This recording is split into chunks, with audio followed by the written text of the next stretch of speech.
Hello guys, welcome to my vlog. May siraulo bang naliligo? Kasi sabi nila siraulo daw.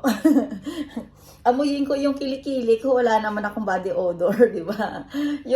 Kung makita niyo ako guys na mukhang, ano nga yun, yung punong-puno ng yung alam mo yun, taong grasa, yun, may ganun na ako. Pero yung nagbablog ako, tapos nangangamusta ako sa family ko, nandyan pa rin ako sa aking YouTube channels, nagkukulit-kulit sa inyo, ay, isa lang sasabihin ko guys, matino ang utak ko.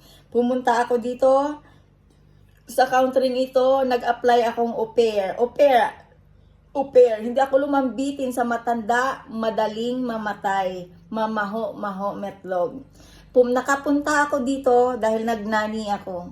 Kaya kung iniisip nila na pwede nila akong gawing siraulo, pwede nila akong gawing bobo, polite, I'm sorry guys.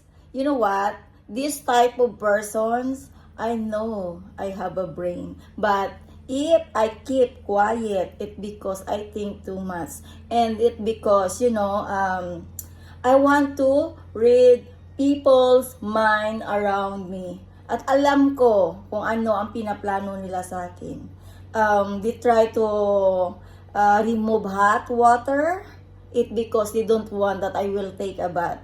They try to remove electricity. It because they they want that I feel panic because it's dark.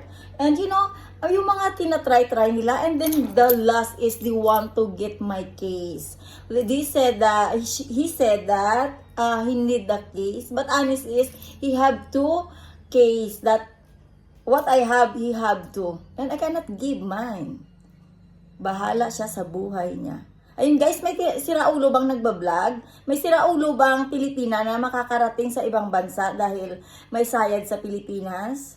My God. No way. Hindi ako baliw. At hindi ako magpapakabaliw. Yun lang guys. Ang grabe yung mga trials ko sa buhay. Pati anak ko, siguro masasabi ko na it's a miracle use that, tama bang English ko? Na nakasurvive ako sa country nito sa kabila ng lahat ng mga nangyari sa buhay kong hindi maganda.